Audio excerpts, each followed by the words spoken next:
जनाब आगे वापस आप सब। इस वक्त जो मैं आपको दिखा रहा हूँ स्क्रीन के ऊपर, that is called Keynesian approach. इससे पहले हमने डिस्कस किया है नियो क्लासिकल को, अब बात करते हैं केन्जियन की। केन्जियन भाई जो हैं उनका ये मानना है कि जो डिमांड कर्व है ना वो बिल्कुल ही सीधा नहीं होता, थोड़ा सा टेढ़ा होता है, तश्तरी की फॉर्म में होता है, एक फ्लैट सी की फॉर्म में होता है। और इसको आप शॉर्ट रन बोल रहे हैं, इसको लॉन्ग रन बोल रहे हैं, एक ही बात है। और जो सप्लाई है वो कुछ इस तरीके से होती है कि जनाब शुरू में फ्लैट होगी मगर आहिस्ता आहिस्ता ये बल खाती है, आहिस्ता आहिस्ता ये बल खाती है। तो ये एग्रीगेट सप्लाई है। अब अगेन यही शॉर्ट रन के लिए है एंड यही क्या है, लॉन्ग रन के लिए। तो केन्जियन भाई का ये व्यू था। यहाँ पे अगेन प्राइस लेवल होगा और यहाँ पे उसका वही रियल आउटपुट कह लें।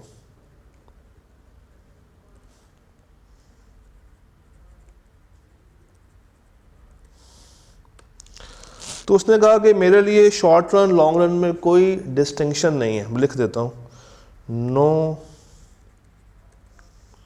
Distinction in short run and long run.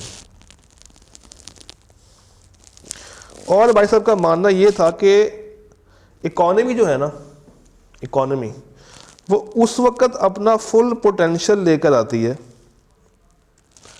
Economy उस वक्त अपना फुल पोटेंशियल लेकर आती है जब जो आपका एग्रीगेट सप्लाई है वो वर्टिकल होना शुरू हो जाता है। ये भी लिख देते हैं। इनके मुताबिक economy is at full potential when जो आपका एएस है becomes vertical, it becomes vertical.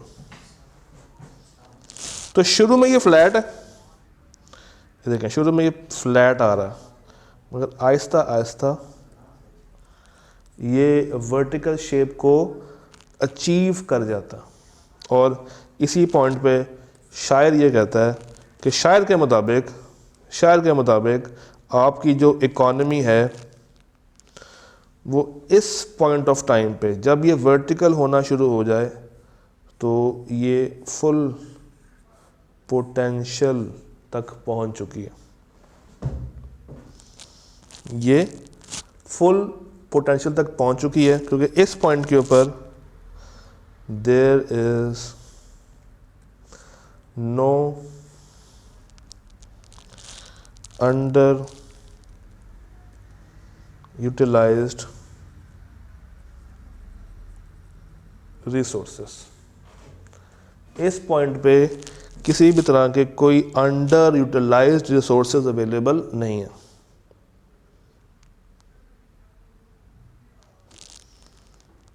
Done.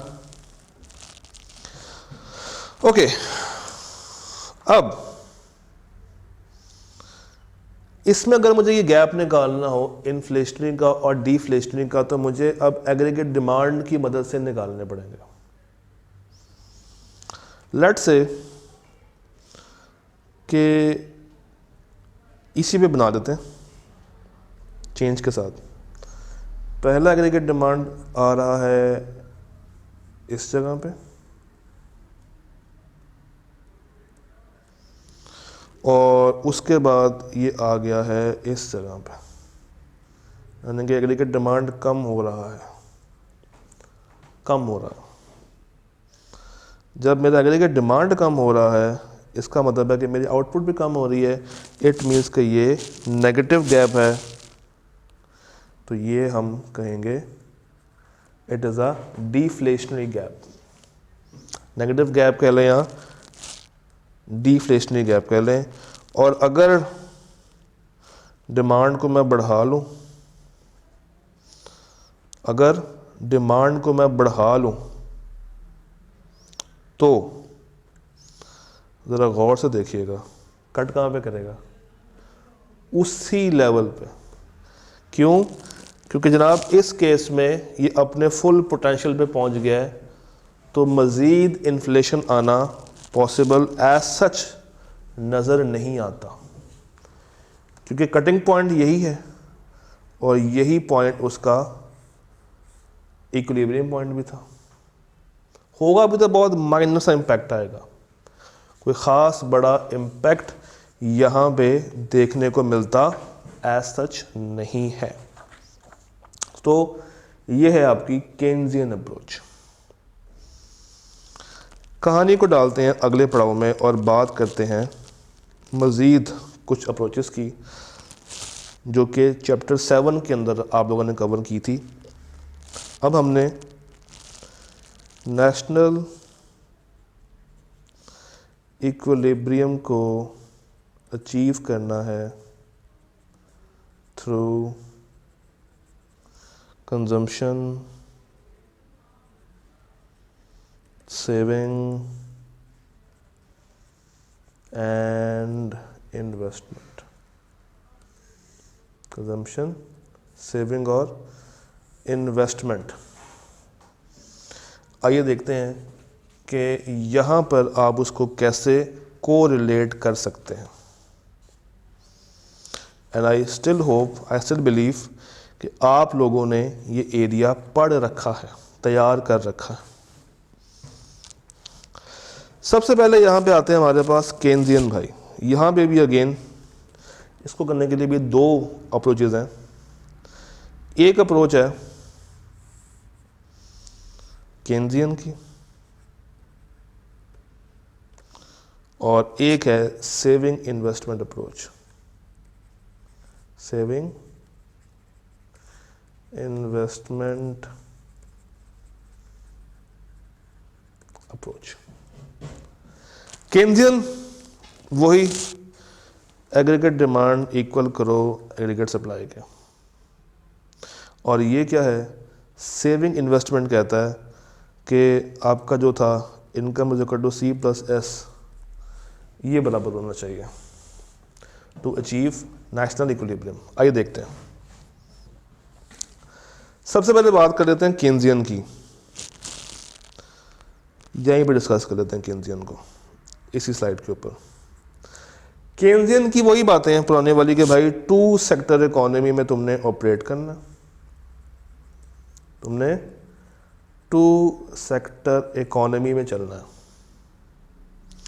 इसका मतलब है कि there is no role of government.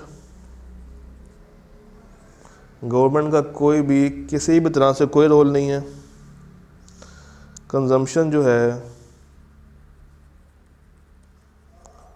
वो इक्वल है इन्वेस्टमेंट के, और जो डिफरेंस होगा वो किस में कहलाएगा?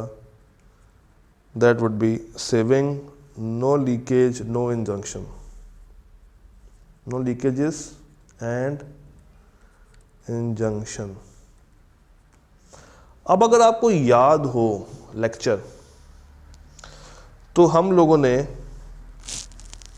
कंजम्पशन के केस में कहा था C is equal to C naught plus C Y, और हम लोगों ने कहा था ये सी नॉट आनी ही आनी है, ये ऑटोनमस थी।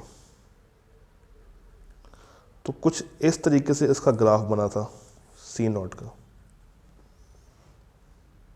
हॉरिजॉन्टल। और अगर मैं आपको याद कराऊं तो C प्लस एस यहां से ऐसे गया था 45 के एंगल से। C प्लस एस बिल्कुल 45 के एंगल से मूव हुआ था, और जो आपका सी वाई है, जो आपका सी वाई था वो कुछ यू मूव हो रहा था, और अगर मैं इसमें सी नॉट ऐड कर दूं तो ये ऐसे जा रहा था। अब अगेन इस ग्राफ को समझने के लिए आपको उस लेक्चर की ज़रूरत होगी। लॉ ये कहता है कि भाई जो सी प्लस आई है ना, जो आपका सी प्लस आई है, वो है मेरे लिए डिमांड, और सप्लाई क्या है, सी प्लस एस। सप्लाई क्या है, सी प्लस एस। तो एक ये कट मिल रहा है, एक ये कट मिल रहा है, और एक ये कट मिल रहा है हमें, 3 कट मिल रहे हैं हमें। बल्कि इसको थोड़ा सा ऊपर ले जाते हैं जी, इसको ऊपर कर लेते हैं। तो एक मेरे पास जो कट आया वो इधर है, एक इधर है, और एक इधर है। This will be point of equilibrium. This would B point of equilibrium. और ये जो 45 का एंगल यहाँ बन रहा है ना, सेम 45 का एंगल यहाँ भी बन रहा होगा आपके पास, अगर आप उसको ज़रा अच्छे फॉर्मेट में बनाते हैं। तो ये बस केंद्रियन की अप्रोच यहाँ तक है। और अगर मैं इसको सेविंग इन्वेस्टमेंट की तरफ से लेकर आऊँ, अगर मैं इसको डिटरमिन करने की कोशिश करूँ सेविंग एंड इन्वेस्टमेंट से,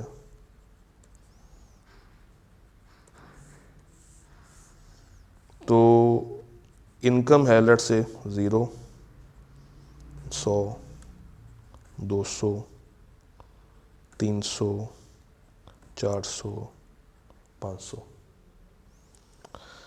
कंजम्पशन ये लोग कर रहे हैं 50 की, 100 की, 150 की, 200 की। अगेन सारी फिगर्स हाइपोथेटिकल हैं, 250 की और 300 की। बचत भी कर रहे होंगे, यहाँ पे तो पॉसिबल नहीं, तो नेगेटिव में जाएगा, ये 0 हो जाएगा। 50, 100, 150, 200। और इन्वेस्टमेंट भी ले आते हैं, हमने कहा था बराबर करनी है, 100, 100, 100, 100, 100, 100। तो C प्लस आई अगर मैं करूं, ये आ जाएगा मेरे पास 150, 200, 250, 300, उसके बाद जनाब 350, 400। आउटकम क्या है, आउटकम कहाँ पे है? एक ये फिगर है C प्लस आई, यानी कि ये और ये कब S के बराबर है, कब S से ज़्यादा और कब S से कम है। यहाँ पे A 250 तक, यानी कि ये और ये 3 C प्लस आई ग्रेटर है, C प्लस आई ग्रेटर है किससे,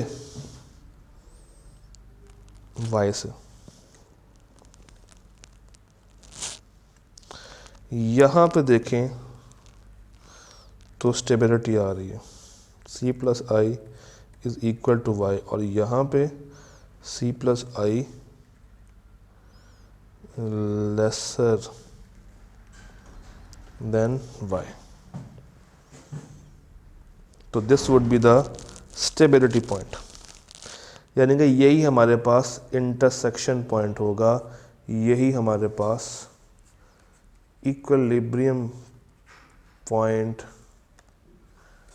होना चाहिए।